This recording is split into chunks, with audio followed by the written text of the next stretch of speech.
ability to grow in that. And then finally, I've heard this, well, he's not sincere when he asks me to forgive him. The reason I know is that he's done this before, and I think he'll probably do it again. He's just taking advantage of my kindness. What does Yeshua teach us? He teaches us that we are to keep on forgiving regardless of how many times someone sins against us. Lord, how often shall my brother sin against me and I forgive him? Up to 7 times? I mean, that was like way more than one would expect. Yeshua said to him, I do not say to you up to 7 times, but up to 70 times 7. In other words, always. And I close with Colossians 3:12 through 13.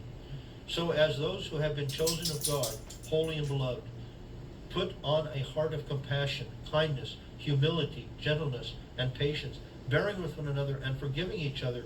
Whoever has a complaint against anyone, just as the Lord forgave you, so also should you.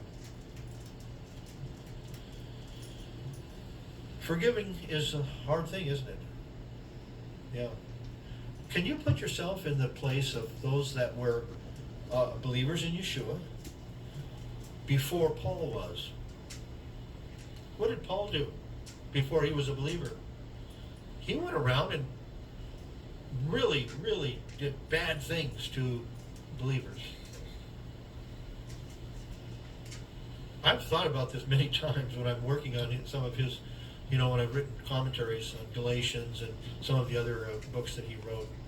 How would I have accepted him? What would happen trying to put myself back in that first century? And in walks Paul to my synagogue. And this is the guy that did all kinds of terrible things to my family that lived in another place. That would be a challenge of forgiveness, wouldn't it? Yeah. And yet, there were many who did. And God proved himself mighty through this one who had forsaken him at first and became his apostle.